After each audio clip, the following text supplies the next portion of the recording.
있든지 늘 마음이 변하다. 주 예수 주신 평안함 늘 충만하도다. 나의 마음속이 늘 평안해.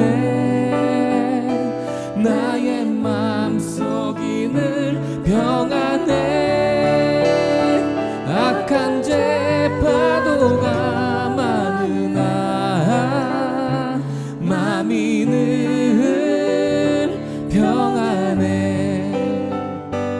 내 맘에서는 영생수 한없이 흐르니 목마름 다시 없으며 늘 충만하도다.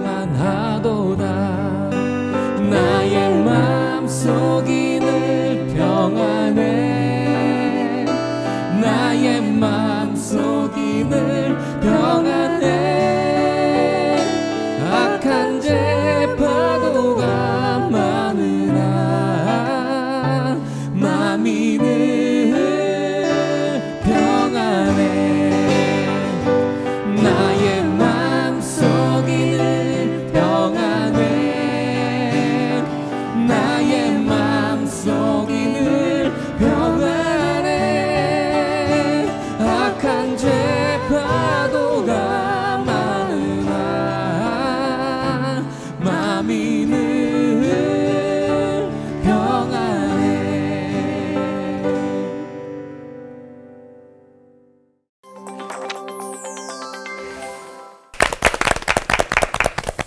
찬송을 부르면서 시작하니까 마음의 평안함이 쫙 밀려오는 것 같은데요. 맞아요. 여러분 마음속도 이렇게 항상 늘 평안하시죠? 네. 아니라면 무엇 때문일지도 궁금해지는데 올포원 오늘 주제가 바로 성령의 열매 세 번째 화평입니다. 화평의 사람이 되는 길, 성경은 뭐라고 이야기하고 있을까요? 잠언 12장 20절에 보니까 화평을 의논하는 자에게는 희락이 있느니라 라는 말씀이 있어요.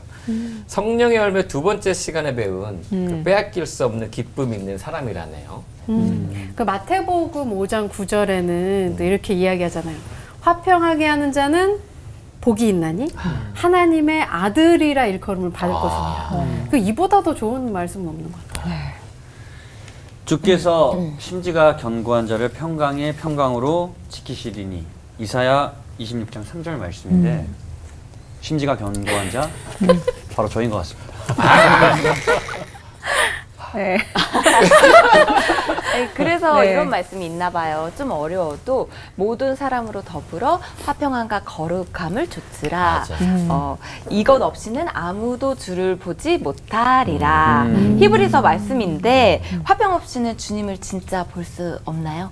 부부싸움 하시고도 잘들 예배들 가시던데. 아니에요. 화평을 찾으러 아니에요. 가시는 건가? 화평 없이.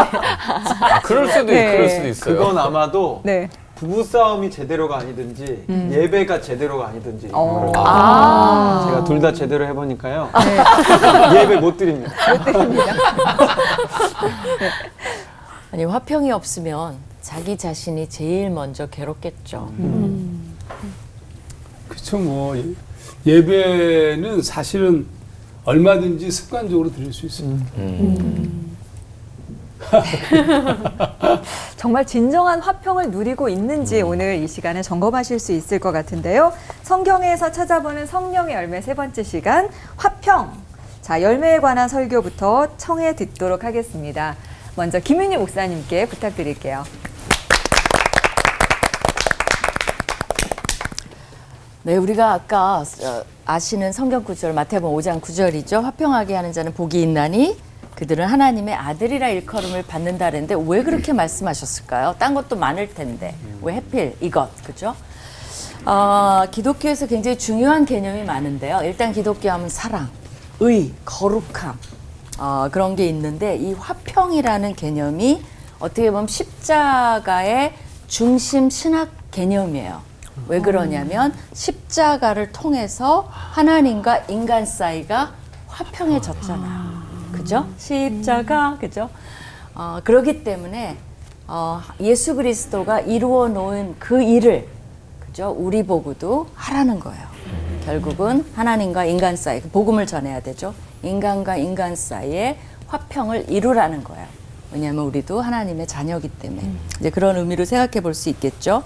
그래서 침례교 신학자인 존 엘버트 브로더스는요, 세상에서 화평케 하는 일보다 더 하나님을 닮은 일은 없다라고까지 했어요. 맞는 말인 것 같습니다. 그렇죠? 히브리서 12장 14절 아까 굉장히 충격적인 말씀이 될 수도 있어요. 왜 그러냐면 거기 보면 화평하고 거룩함이 밀접한 관계가 있습니다. 뭐라 그랬어요? 모든 사람과 더불어 화평함과 거룩함을 따르라. 그래놓고 뭐라 그랬어요? 이것이 없이는 아무도 주를 보지 못하리라. 그러면 어떻게 되는 건가요? 그렇지만 이 주를 보지 못하리라가 구원을 얘기하는 건 아니죠. 그럼 신학적으로 문제가 되니까. 그거보다는 그럼 무슨 말이야? 시편에 보면 34편 15절에 이런 말이 있어요. 여호와의 눈은 의인을 향하시고 그의 귀는 그들의 부르짖음에 귀를 기울이시는도다 그랬죠. 그러면 결국 뭐예요? 화평하지 않는 자, 거룩한 삶을 살지 않는 자는 여호와와 소통이 안 된다는 거예요. 결국은 우리의 기도가 상달되지 않는다는 거예요. 우리의 소원을 들어주시지 않는다는 거예요. 그렇기 때문에 주를 보지 못하리라는 말은 그렇게 해석이 될 수가 있습니다. 그러면 아까 거룩함과 화평이 굉장히 밀접한 관계가 있다 그랬죠. 그러니까 이제 우리가 주님이 해주신 역할, 이미 해주신 역할 그 위에 우리가 이제 다른 사람한테 그것을 드러냄으로써 어떻게 보면 복음이 더 편만하게 이제 전해질 수 있는 거죠. 여기서 보면 그 모든 사람과 더불어 화평함과 거룩함을 따르라 그랬잖아. 이 따르라는 말은 원어로 보면 추구하라, 노력하라, 애써서 긴급하게 수행하라는 의미예요. 그러니까 그거를 그냥 하면 되지 뭐가 아니에요. 정말 화평하도록 내가 거기에 긴급하게 애정을 쏟아야 돼요. 관심을 돋워야 돼요. 그리고 이 거룩함은 완성된 단계를 말하는 게 아니에요. 성화로 가기 위한 삶의 프로세스를 얘기해요. 완성된 건 우리 끝났죠. 완벽하지 않으니까. 그러나 이 거룩함에 하는 과정에 필수적인 게 뭐예요? 그러니까 화평하지 않으면 거룩하지 않아요. 극단적으로 말하면 그 말씀을 하는 거죠. 그러니까 성경은 결국은 우리 보고 조금 더 높은 기준으로 살으라고 말씀하시는 건데 그러면 뭐 우리한테 손해가 될까요? 그렇지 않죠. 화평할 때 나부터 아까 제가 그랬잖아요. 우리부터 힘들어요. 그죠? 화평하지 않을 때. 그러니까 조금 더 우리를 위하는 삶은 성경이 요구하는 삶을 사는 거죠. 로마서 12장 17절에 이 말이 있어요. 아무에게도 악을 악으로 갚지 말고 모든 사람 앞에서 선한 일을 도모하라 이렇게 돼 있어요. 근데 이 도모하라는 말이 재밌는 게 조심하라는 말이에요. 그러니까 어떤 일을 하기 전에 우리가 조심한다는 건 뭐예요? 거기 조심해. 그러면 멈추죠. 그러니까 뭐 악한 사람이 있으면 우리가 흥분해서 내가 두고 보자, 가만히 두나 봐라 막 이렇게 하지 말고 멈추라는 거예요. 조심하라는 거예요. 행동을 습관적으로 하지 말고 일단 스탑한 다음에 어떻게 할 것인가를 생각해서 방향을 정해줬어요. 선한 일을 도모하라는 거예요. 그걸 말씀해 주셨어요. 그래놓고 18절에 뭐라 그랬냐면 할 수 있거든 너희로서는 모든 사람과 더불어 화목하라 이렇게 돼 있어요. 그게 이제 우리가 화목해야 되는 이유죠. 근데 이게 재밌는 게 할 수 있거든 이 말은 무슨 뜻일까요? 할 수 있으면 하고 할 수 없으면 하지 말라? 뭐 그럴 수도 있어요. 그것도 있다고 봐요. 근데 이제 잘 말씀을 살펴보면 이런 뜻이 있어요. 적어도 내가 그 문제를 일으켜서 불화를 일으키는 책임자가 되지 말라는 뜻이 있어요. 상대방이 그러기 때문에 상대방이 내가 아무리 해도 안 되는 사람 있어요. 그죠? 그러면 그 책임은 그냥 그 사람 책임이에요. 그러나 내가 책임자가 되지는 말라는 말이에요. 그러니까 내가 주도자가 되지는 말라는 말이에요. 내가 불화의 근원이 되지는 말라는 말이에요. 그러니까 할 수 있거든. 그러면 너는 모든 사람과 화평하도록 노력을 하라는 거죠. 그럼 왜 그래야 돼? 정말 짜증나죠. 힘들어요. 우리 왜 맨날 이렇게 살아야 돼? 근데 성경에 약간의 이제 동기부여를 줘요. 베드로전서 2장 19절 20절에 19절만 할게요. 부당하게 고난을 받아도 하나님을 생각함으로 슬픔을 참으면 이는 하나님 앞에 아름답다고 했어요. 그러니까 거기에 정말 내가 저 사람을 참아야 돼, 말아야 돼. 우리가 막 부르르 떨어요. 화가 나서. 참아야지, 조심하라고 했으니까. 그리고 오케이, 내가 받아주자, 수용하자, 내가 참자 했을 때 하나님이 뭐라 그러신다는 거예요? 부르르 떨고 해도 아름답다라고 얘기를 해주시고, 그럴 때 하나님이 나와 소통하자. 소원이 뭐야? 라고 하나님 마음을 열어주신다는 거예요. 화평하고 싶지 않아요? 그죠? 예. 기도합시다. 하나님 감사합니다. 주님께서 우리에게 하라고만 하신 것이 아니라 그만큼 많은 격려를 주셨고 용기를 주셨고 또 약속을 해주셨고 또 하나님과 소통할 수 있는 특권을 주셨고 또 하나님을 볼 수 있는 그런 특권을 주신 거 감사합니다. 어렵습니다. 너무나 이상한 사람도 많습니다. 그러나 우리가 그것을 알지만 내가 원인 제공자가 되지 않을 때 하나님이 그걸 아름답게 보신다는 그 위로함을 가지고 화평하는 자가 되게 하여 주시옵소서. 그래서 우리 삶이 거룩하게 하여 주시옵소서. 예수님 이름으로 기도합니다. 아멘. 아멘. 감사합니다. 네, 오늘 저희가 화평에 대한, 평강에 대한 이야기를 나누고 있는데요. 오늘 방송을 통해서 아마 이 화평과 관련된 두 가지 큰 축의 이야기가 나온 것을 느끼실 겁니다. 하나는 뭐냐면 우리 내면에 필요한 맺혀져 가야 되는 화평에 대한 이야기고, 관계 가운데 맺어야 될 화평에 대한 이야기인데, 오늘 저는 저의 내면에, 우리의 내면에 먼저 맺어져야 될 화평의 이야기를 좀 나누고 싶어요. 왜냐하면 내가 평안하고 내가 화평해야 또 누군가의 그 화평을 전할 수 있기 때문이죠. 그래서 오늘 이 짧은 메시지의 제목을 샬롬의 진정한 조건이라고 한번 잡아보았습니다. 성경에 보면요, 하나님을 경험하고 하나님을 만났던 사람들의 하나님 소개가 많이 나와 있어요. 자기가 만났던 하나님을 소개하는 거죠. 근데 누군가를 소개할 때는 가장 중요한 정보를 담게 되어 있습니다. 저희 둘째 아들이 6살 때 유치원에서 그런 거 시키나 봐요. 이렇게 엄마를 소개해요, 뭐 이런 거를 하는 시간이 있어서 엄마를 소개하면서 그렸던 그림을 제가 예전에 이렇게 찍어놨던 걸 이렇게 발견하게 됐는데 한번 보여드릴게요. 방송을 통해서는 전체 화면이 나갈 텐데 이렇게 제가 이렇게 그림을 그린 겁니다. 근데 그림은 귀여운데 내용은 사뭇 귀엽지 않아요. 제가 한번 읽어보겠습니다. 엄마를 소개해요, 김지찬. 엄마는 화장을 잘해서 예뻐요. 중요해요. 화장을 잘해서 예뻐요. 요리를 잘해요. 그림은 조금 못 그려요. 곰돌이는 잘 그려요. 엄마는 지찬이를 엄청 많이 사랑해요. 이렇게 끝나는데, 본인이 생각할 때 엄마에 대한 가장 중요한 정보가 담겨 있어요. 귀여운데요. 오늘 본문을 읽진 않았지만 사사기 6장에 보면 하나님을 만나고 경험하고 부르심을 받았던 기드온이 하나님을 소개하는 장면이 나옵니다. 그때 기드온이 하나님을 여호와 샬롬이라고 소개해요. 평강의 하나님이시다. 화평의 하나님이시다. 이 샬롬, 많이 우리 교회 다니는 분들은 많이 쓰는 표현인데, 이게 이스라엘의 인사죠. 이스라엘 사람들을 만나면 샬롬 샬롬 이렇게 인사합니다. 평강, 평화 이런 뜻인데, 우리나라 인사말하고 뜻이 똑같아요. 우리는 만나면 어떻게 인사하죠? 안녕, 안녕하세요 이렇게 하죠. 이 안녕이란 말이 순 우리말처럼 보이지만 이게 한자가 합쳐진 단어입니다. 편안할 안자에 편안할 영자가 붙여서 말하자면 샬롬 앤 샬롬인 거죠. 사전에 보니까 아무 탈 없이 편안하고 평안한 것을 이렇게 기원하고 또 추구하는 것이 안녕인데, 가만히 보니까 돈이 많다고 해서 그 삶의 안녕이 지켜지는 게 아니더라고요.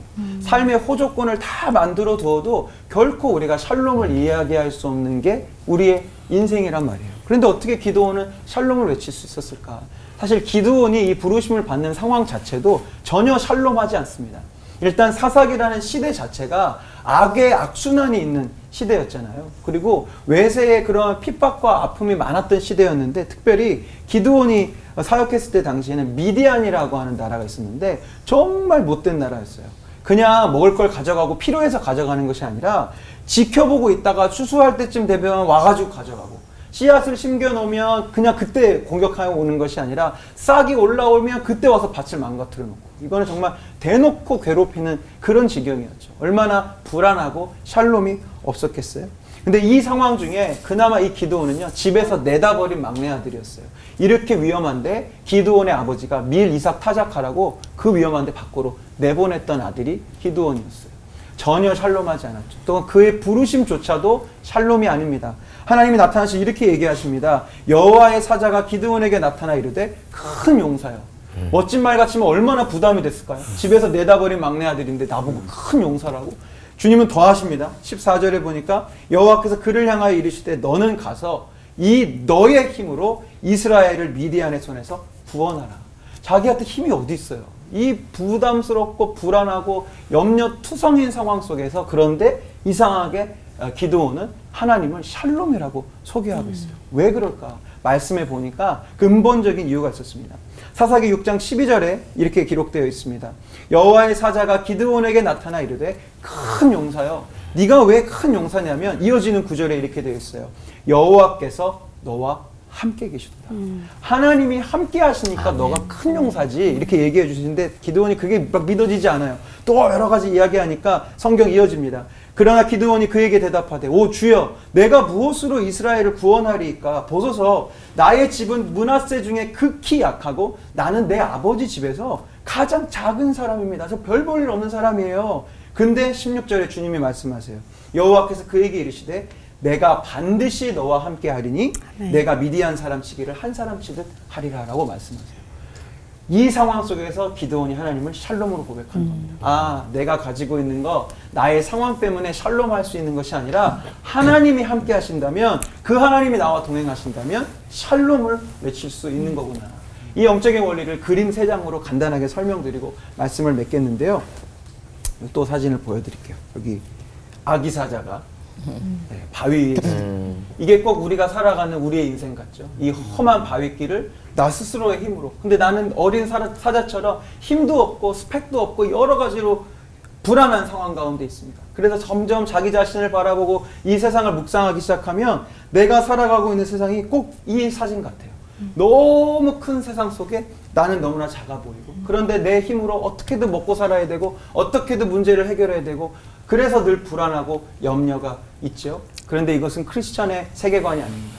우리가 하나님을 믿기 때문에 우리의 세계관은 이 그림이에요. 우리는 혼자가 아닙니다. 우리 아빠 사자, 만군의 주 여호와께서, 유다 지파의 사자이신 우리 예수 그리스도께서 언제나 우리와 함께 하세요. 함께 하신 주님이 계시니까 평안한 거예요. 이 한 끗 차이.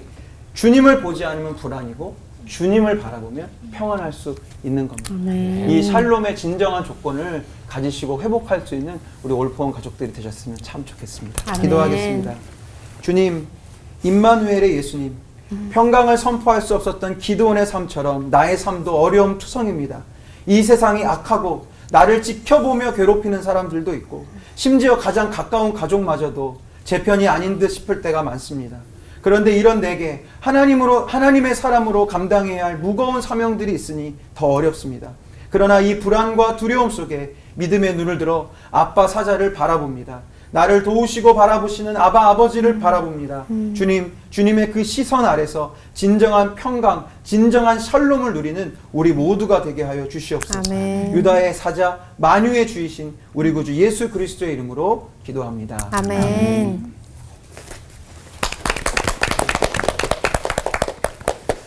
잘 지내셨죠? 옆 사람하고 인사도 좀 하시고.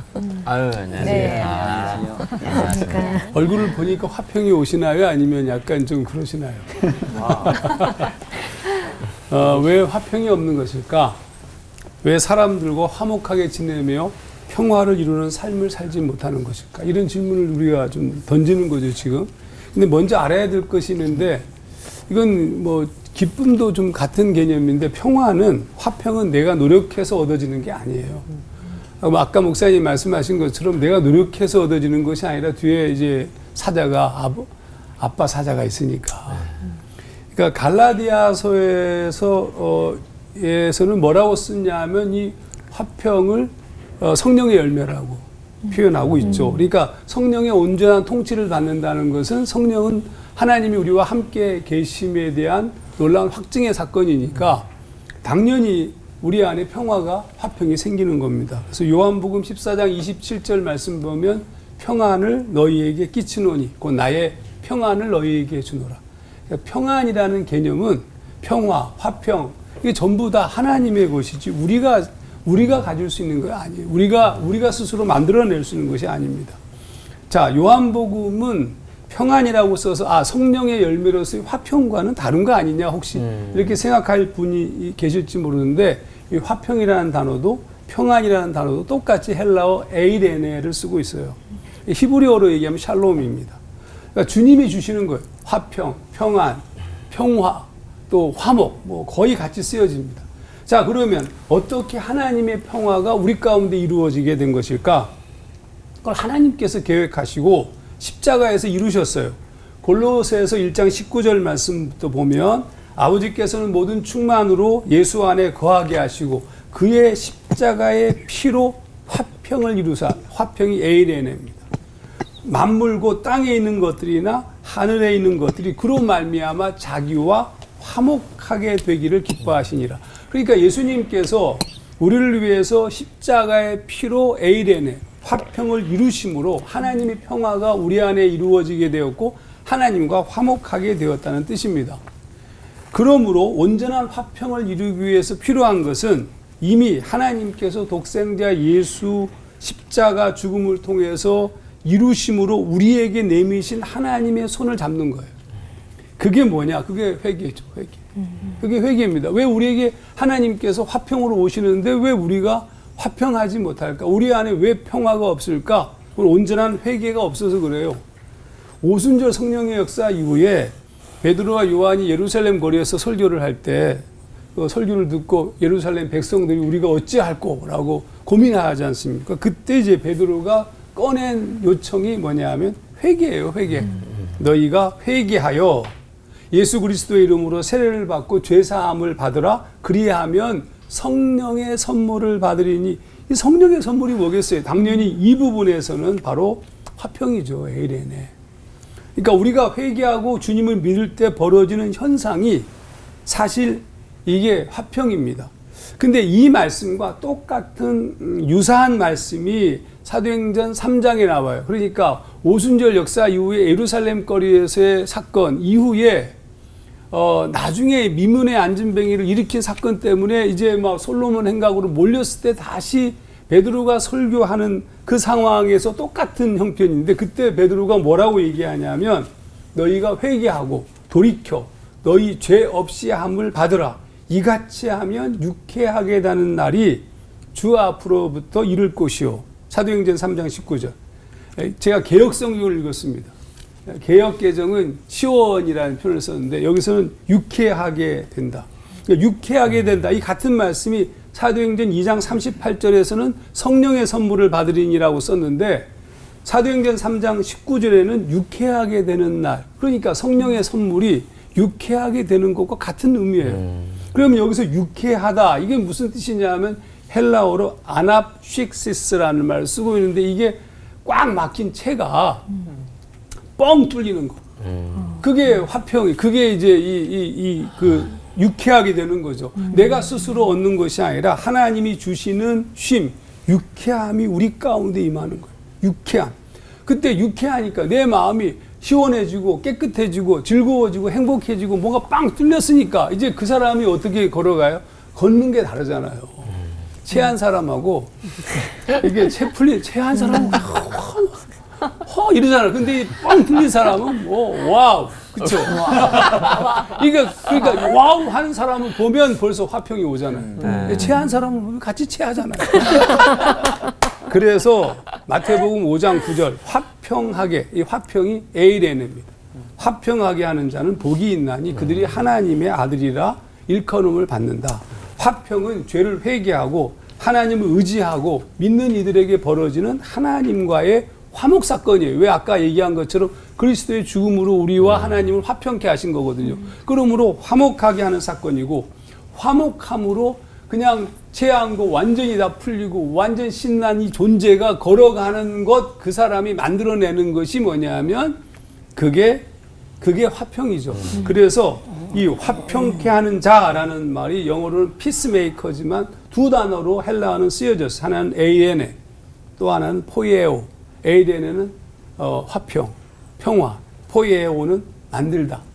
자동적으로 행복이, 화평이 만들어지는 거예요. 이런 사람들이 걸어가야 돼요. 하나님의 사람들은 우리가 주님으로 말미암아 당연히 화평과 평화를 누리게 되고, 그리고 그 사람이 걸어가면 거기 어디든지 그냥 있기만 해도 행복한 거 아니에요? 아멘. 아니 그렇잖아요. 그냥 있기만 해도 행복해요. 이 저기 카페가 잘 되는 집에 가보면 거기서 일하는 분들이 벌써 딱 보는 순간 그냥 우리가 맛이 가잖아. 아니 그냥 커피가 맛있어. 왜 맛있냐면 보통 하는데 오늘 뭐 드시겠어요? 뭐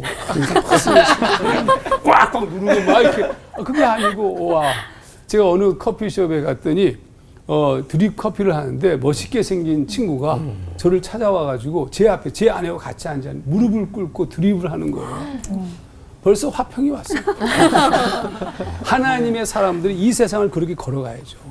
그럼 세상은 자동적으로 평화로운 세상이 됩니다. 근데 채 꽉 해가지고 맨날 이거가 쩔쩔매면서 걸어가는 그 모습으로 세상을 살아가니까 그게 무슨 크리스찬이에요.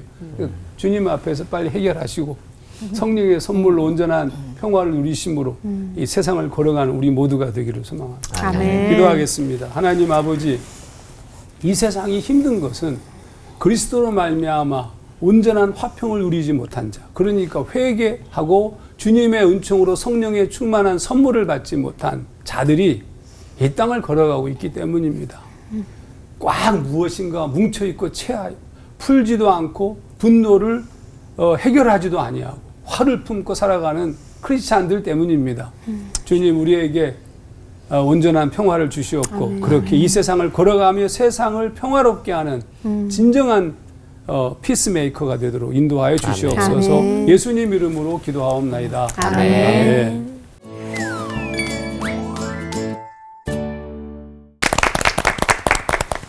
화평의 주 그리스도 예수, 우리는 그분을 통해서 세상과 화평할 부르심을 받았다는 말씀을 들으면서 마음이 굉장히 복잡해져요.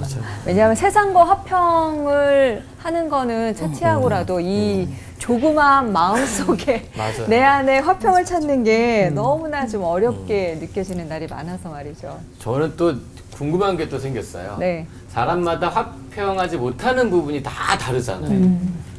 그러면 과연 목사님들은 어떤 부분이 화평하지 못하신지, 목사님들은 그런 부분이 있으신지, 그리고 또 그런 부분이 있으면 어떻게 해결하시는지 궁금하고요. 한 가지 더는 십자가, 예수님을 모르는 분들은 화평 하늘에서부터 오는 거니까, 그럼 과연 그분들은 화평을, 진정한 화평을 누리는 게 불가능한 것인지 궁금해요.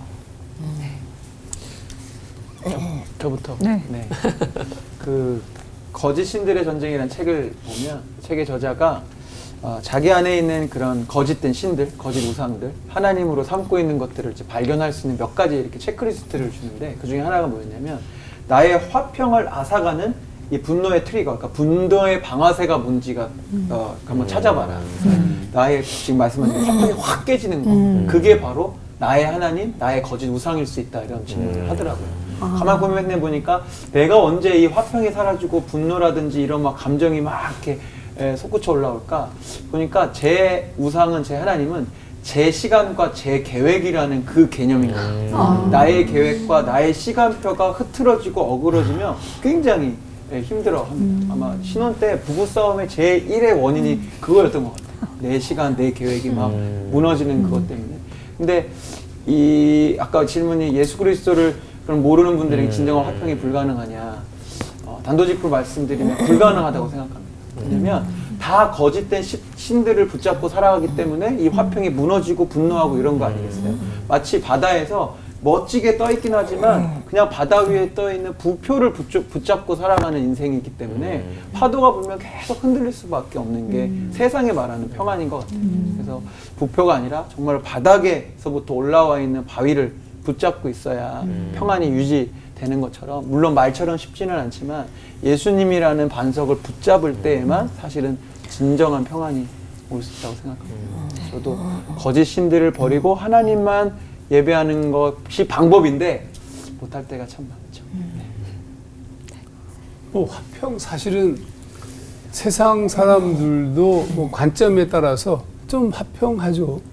그러니까 예를 들어 실력을 갖고 있든지 뭔가 자기가 갖고 있는 무엇이 있는 사람들에게는 또 인격적으로 또 성품적으로 어렸을 때부터 받아온 교육의 정도에 따라서 좀 예상외에 화평한 사람도 있어요, 실제로. 그건 아까 목사님 말씀한 것처럼 근원적인 것이 아니라도 그런 화평이 있죠. 그리고 하지만 진짜 화평. 그러니까 진짜 화평이라는 말은 제가 그 시편 4편을 보게 되면 다윗의 시편인 다윗이 굉장히 많은 어려움과 고통을 당하고 있는데 그 상황에서 이런 구절을 써요. 내가 평안히 눕고 자기도 하리니. 여기서 평안이라는 말이 히브리어로 베샬롬입니다. 그러니까 평화가 온 거예요.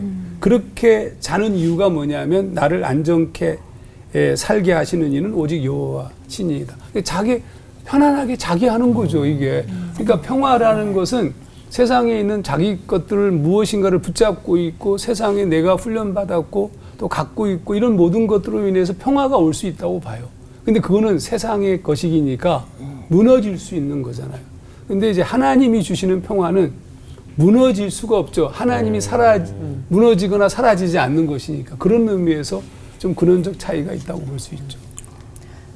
비슷한 맥락인데요. 신학적으로 이제 세상 사람들은 하나님과 우리 사이에 그 화평은 없죠.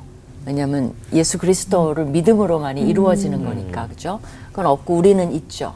그러니까 그런 것은 맛볼 수는 없는데 우리가 이제 일반 은총적으로 그 어떤 양심, 휴머니티, 인간의 이런 데서 나오는 그런 화평적인 삶의 모습은 가능하죠. 그리고 훨씬 어떻게 보면 세상 사람들이 그거에 민감한 사람은 훌륭한 사람들이 굉장히 많아요. 근데 예배소서 4장에 보면 이런 말이 나와요. 너희는 모든 악독과 노함과 분냄과 떠드는 거, 소리 지르는 거 막 이런 거거든요. 비방하는 것을 모든 악의와 함께 버려라. 이 말이 세상 사람들을 향해 한 말이 아니에요. 우리한테 한 말이에요. 믿는 자들한테 한 말이에요. 그렇다면 뭐예요? 믿는 자들 안에 이런 것이 만연하다는 거예요. 그러니까 그런 의미에서 우리도 차별 없이 노력을 해야 되는 거죠. 그러면 아까 목사님들은 어떻고 그러느냐? 다 똑같아요. 뭐냐면 성화는 완성된 사람은 없어요.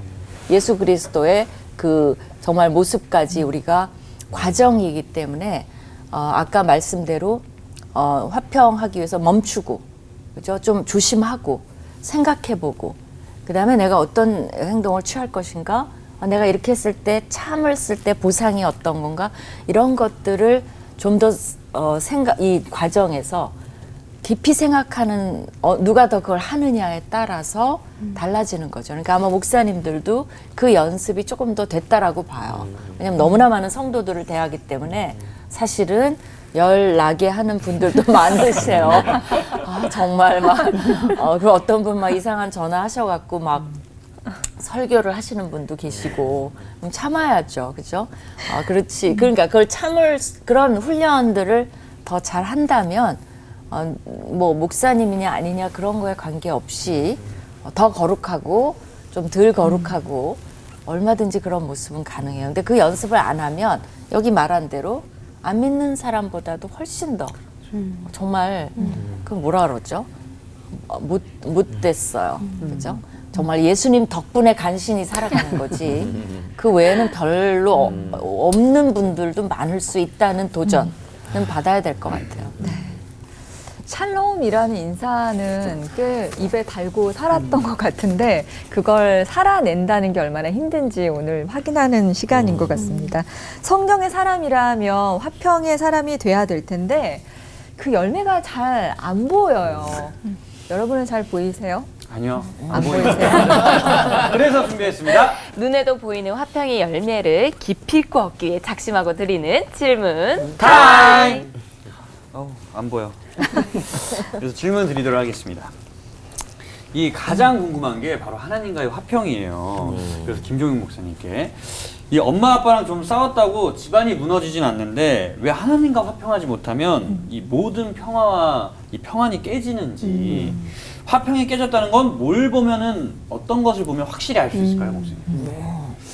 엄마 아빠가 좀 다투고 싸우고 관계가 안 좋은데 집안이 무너지지 않는 이유는 엄마 아빠가 이제 더 이상 나에게 그만큼 큰 존재가 아니어서 그럴 겁니다. 아마 기억이 날 수도 있고 안 날 수도 있지만 어렸을 때 우리가 엄마한테 아빠한테 혼나고 났을 때 정말 모든 게 무너지는 것 같은 느낌을 가졌을 때가 있었을 거예요. 그러면 왜냐하면 그 당시에 아버지, 엄마는 나에게 굉장히 소중하고 큰 존재였기 때문에 지금 질문하셨는데 하나님과의 이런 관계가 어그러졌을 때 불안하고 평안이 사라졌다면 굉장히 좋은 신호라고 생각합니다. 오히려 하나님과의 관계가 소원해지고 멀어졌음에도 불구하고 전혀 무슨 문제가 일어나는지도 모르고 있는 상태가 큰 문제라는 생각이 들어요. 그래서 같은 맥락이지만 내 안에 그 평안이 사라지고 하나님과의 관계가 무너졌다는 게 뭘로 파악할 수 있을까?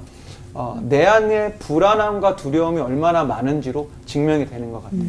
그러니까 무슨 말씀이냐면 하나님이 내 삶에서 커지고 아까 제가 비유를 들었지만 내 삶에서 아빠 사자가 잘 보이면 애쓰지 않아도 내 안에 불안과 두려움이 사라지게 되어 있어요. 근데 반대로 내 삶에 하나님이 작아지고 하나님이 없어지면 내가 노력하고 시키지 않아도 두려움과 염려는 커지죠. 이 두려움과 염려의 상황이 제일 많이 있었던 성경의 인물이 다윗인데 다윗이 시편에 이렇게 고백합니다. 내가 두려워하는 날에는 내가 주를 의지하리이다. 내가 하나님을 의지하고 그 말씀을 찬송하올지라. 내가 하나님을 의지하였은즉 두려워하지 아니하리니 혈육을 가진 사람이 내게 어찌하리이까. 그러니까 내가 지금 무언가로 불안하고 염려하고 있다면 그거 자체를 없애보려고 애쓰시기보다 이게 지금 하나님이 내 삶에서 큰 존재가 아니라는 어떤 증명이구나, 증거구나 생각하시고 하나님을 크게 바라보면 좋을 것 같습니다. 이번엔 김윤희 목사님께 질문 드릴게요. 하나님과 화목하면은 나 자신과도 화목해야 되는데 그러지 못해서 좀 괴로울 때가 있어요. 좀 이 하나님보다 내 자아가 더 커질 때 사탄 마귀가 틈타서 이 불화가 생길 때 어떻게 하면은 내 안에 그 화평을 가져올 수 있는지 성경적인 필살기가 있다면은 조금 알려주세요. 사탄이 일단 방해를 하면 사탄아 물러가라 하고 나서 내지를 해결을 해야 되겠죠. 근데 뭐든지 원인 분석이 중요해요. 그치, 여러분이 마음이 평안하지 않아. 그렇다면 왜 그러지? 그걸 꼭 질문해 봤으면 좋겠어요. 뭐 때문에 그렇지? 그리고 그건 심층 분석을 좀 해야 돼요. 결국 따지고 보면 미움, 시기, 뭐 비교 그런 것도 있을 수 있고요. 교만, 아니면 불만, 불만족, 불평, 욕심, 탐욕. 사실은 죄 문제가 굉장히 많아요. 그럼 내가 시기해. 그럼 당연히 마음이 편하지 않죠. 그죠? 그럼 이제 그것을 원인을 했으면 그 죄를 다스릴 수밖에 없어요. 그러니까 우리가 그럼 어떻게 다스리느냐? 사실은 여러분이 비타민 챙겨 먹지 않나요, 요새? 그죠? 저는 한 뭐를 챙겨 먹는지 한 나이가 드니까 5알쯤은 매일 먹는 것 같아요. 그죠? 이게 뭔지도 몰라, 어떨 때는. 약 먹다가 배불러요. 그죠? 물 많이 마셔갖고. 물 많이 마셔서 배불러요. 그러니까 습관적으로 그냥 이렇게 이게 뭔지도 몰라. 이게 맞겠지 해갖고 이제 먹는 게 있어요. 근데 방법이 뭐 괴상하게 있는 게 아니라 결국은 말씀이에요. 말씀을 한 문장을 다 안 해도 돼요. 어떨 때는 그 반알이라도. 에베소 4장 이런 말이 있어요. 그런즉 거짓을 버리고. 아직 끝까지 읽지도 않았어요. 내가 그걸 가지고 하루 종일 거짓을 버려야 돼. 그래, 오늘 그 말을 묵상한다고 합시다. 그렇다면 적어도 그 면에 있어서는 내가 거짓된 말을 한다든가 이게 나를 우리가 비타민 보이지 않지만 좋아질 거라고 보는 것처럼 나의 그런 죄성인 면을 좀 녹이는 효과가 있어요. 그 다음 문장이에요. 이웃과 더불어 참된 것을 말하라. 내일은 그걸 기억한다고 합시다. 그러니까 우리가 그냥 말씀하는 게 그냥 지나가는 게 아니야. 진짜 이게 비타민이에요. 근데 이거를 매일 먹는 사람과 가끔 먹는 사람과는 결과는 나타나요. 더 불화하겠죠. 왜? 나를 녹여주고 컨트롤해주고 깨닫게 해주는 그 비타민이 별로 없는 거예요. 그걸 꾸준히 먹는 사람은 그랬을 때 약 효과가 날 수 있는 겁니다. 그러니까 방법이 없어요. 말씀으로 그런 이게 분명 죄 문제야. 그래서 그거를 다스려야 되는 거죠. 그죠? 그러고 나면 그러면 성화가 그런 거죠. 조금씩 나아져요. 훨씬 나아져요. 예. 말씀을 듣다 보니까 이 하나님과 내 자신과의 좀 이 화평은 어떻게 해볼 수 있을 것 같은데 제일 어려운 게 다른 사람들과의 화평은 오히려 이 화평이 아니고 화병이 나는 것 같아요. 아, 화병. 화병이. 그래서 이 어째서 세상에 화평은 없고 싸움과 이 혼란만 가득한지 그래서 하정환 목사님께 그렇다고 우리가 하나님의 아들도 아닌데 불의한 자들과는 화평할 필요가 없지 않을까요? 우선 하나님의 아들이에요. 그죠, 불의한 그죠, 사람. 그죠. 예, 예. 아들이 아닌데가 아니라 하나님의 아들이라고. 그죠, 그죠. 그러니까 화평해야 된다고. 화평이. 우선 이제 이 세상에 진정한 화평이 없고 싸움과 혼란이 가득한 이유는 죄 때문이죠. 당연히. 그러니까 죄라는 게 뭐냐면 자기 주장, 자기 연민이거든요. 그러니까 자기 주장과 자기 연민으로 그것이 행동으로 이어지는 것이 이제 죄로 드러나는 겁니다. 그래서 화평이 없죠.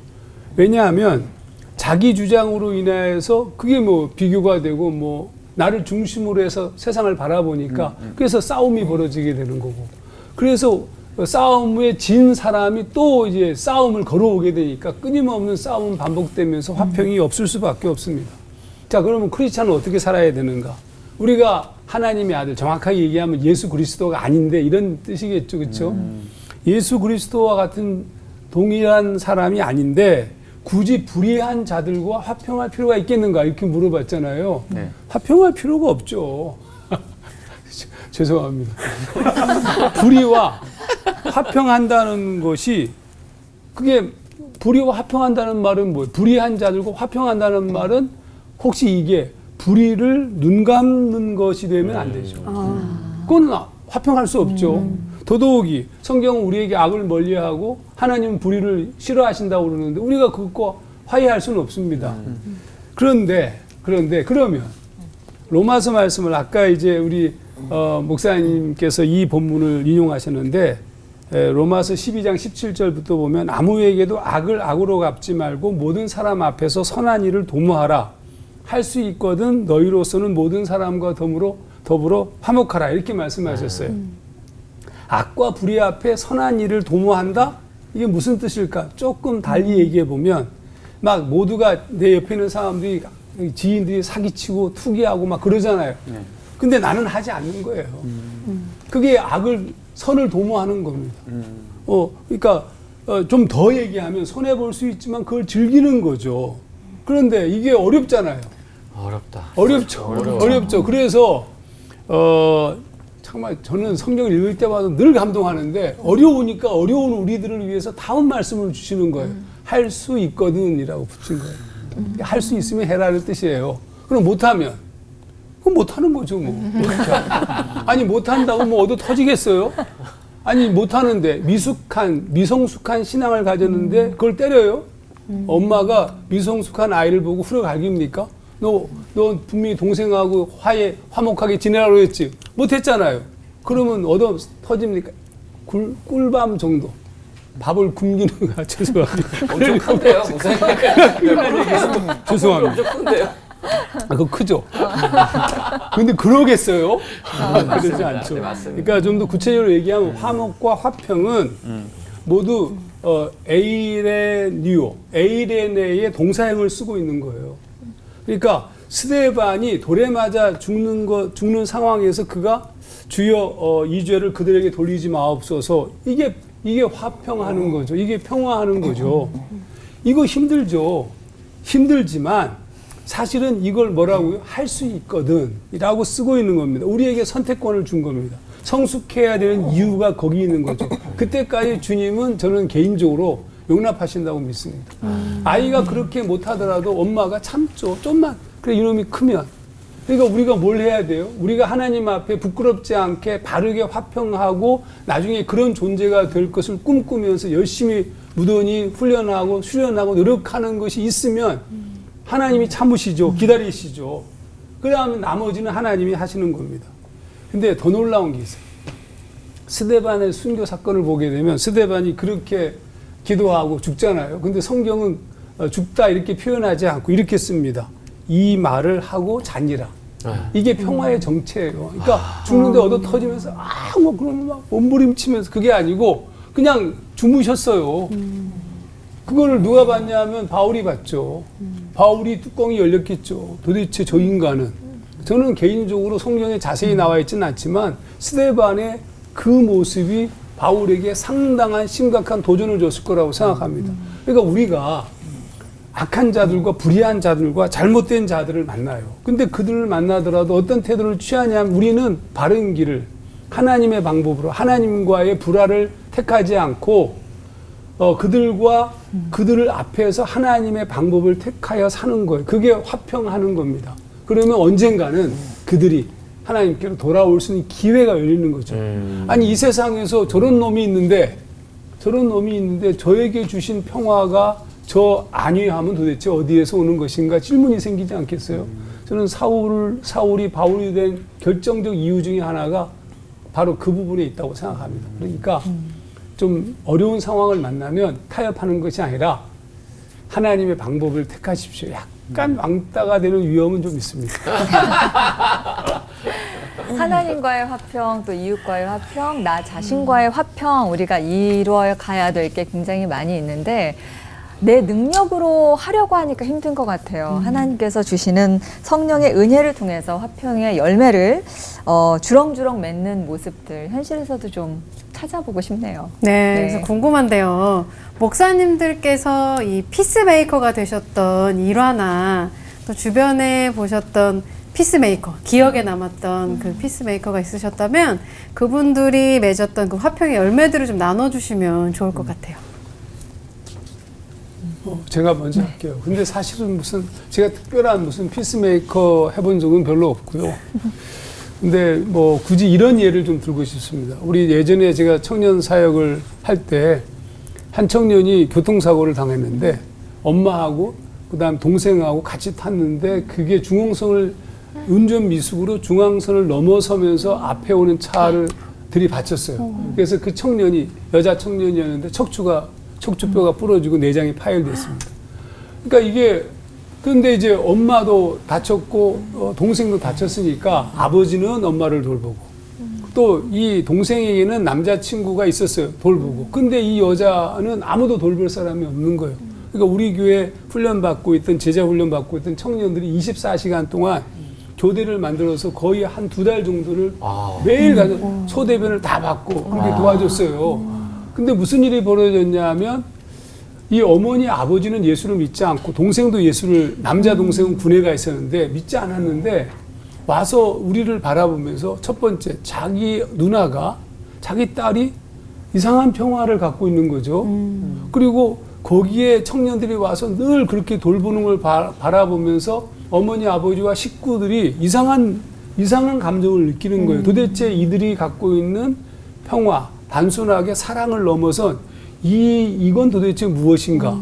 그래서 나중에 이분들이 전부 다 이런 게 신앙이라면 이것이 교회라면 예수를 믿고 싶다. 전부 다 예수를 믿게 됐어요. 그러니까 피스메이커가 무슨 대단한 이렇게 분쟁 지역에 가가지고 그것만이 피스메이커가 아니고 내 삶 속에서 내가 평화를 누리며 사는 것이 사람들에게 평화를 주는 방법이라고 생각합니다. 조금 비슷한 맥락일 것 같은데 저는 이 질문을 딱 받으니까 다른 사람보다 저희 어머니가 생각납니다. 저희 어머니 박화경 권사님 예수 믿지 않는 집에 시집 오셔가지고 그 믿음의 1세대를 세워가시기 위해서 제가 그 풀스토리를 다 이해할 수는 없지만 정말 많은 그런 영적인 또 관계적인 박해들을 당하셨지만 그 믿음을 잃지 않고 그 집에서 이제 그 믿음을 지켜나가면서 꿋꿋이 그 자리를 지키셨고 저희 아버지랑 참 오랫동안 이렇게 살아오시는 과정 속에서 제가 어릴 적부터 보면 참 좋은 시간도 있으셨지만 정말 죽을 것처럼 싸우신 부분도 되게 많았거든요. 또 여러 가지 집안의 문제들, 관계적인 문제들 때문에. 근데 그럼에도 불구하고 저희 어머니가 그 자리를 끝까지 지키셨어요. 아내로서의 자리, 엄마로서의 자리를 포기하고 떠나도 되는 상황들이 몇 차례 있었지만 끝까지 지키셨어요. 그러니까 목사님도 얘기하셨지만 피스메이커가 막 무조건 뭐 착하게 하고 뭔가 이렇게 참고 이게 아니라 맡기신 그 어떤 자리를 묵묵히 예수님의 마음을 좀 품고 견디고 지켜내는 것도 가장 좋은 피스메이킹이 아닐까라는 생각이 듭니다. 예수님께서 이 땅에 오신 목적이 사실 우리와 또 세상의 평화를 위해서 오신 거니까 예수님을 닮아가는 제자들인 우리도 피스메이커로서 화평의 사람으로 살아가야 되겠다 이런 다짐을 해보게 됩니다. 자, 오늘 받은 은혜를 한마디씩 정리하면서 마칠 텐데요. 성령의 열매 화평은 나에게 우리에게 한마디로 네모다. 김 목사님. 네, 성령의 열매 화평은 나에게 우리에게 한마디로 거룩의 필수다. 네. 성령의 열매 화평은 나에게 우리에게 한마디로 아빠 사자와 함께 그 자리를 지키는 것이다. 성령의 열매 화평은 나에게 우리에게 한마디로 하나님의 임재 방식이다. 자, 우리 올포원 가족분들은 어떤 은혜를 받으셨는지 변호사님부터. 네. 오랜만이네요. 네. 성령의 열매 화평은 나에게 우리에게 한마디로 평생 하고 싶다. 평생 이뤄가야 될 거다. 네, 네. 이게 네. 프로세스지만 그렇죠. 평생 하고 싶다. 잘하실 것 같아요. 네. 모든 사람과 또 하나님과 다 이게 제일 어려운 것 같아요. 평생 하고 싶은. 네. 저는 매일마다 말씀의 영양제를 먹는 것이다. 먹는 것이다. 비타민. 맞아. B200. 네. 네. 저는 아빠한테 다 일러 바쳐야겠다. 다 혼났어. 네, 뭐 싸우는 거 이거 누군가에게 얘기해서 풀릴 수 있는 그쵸. 건데 누구한테 얘기하지 말고 위로 얘기를 해야겠다. 성령의 열매 화평은 한마디로 지금 이 순간이다. 지금 여기 있으니까 너무 화평이 찾아오는 아니 것 옷 같아요. 의상도 천사 같으세요. 굉장히 피스메이커.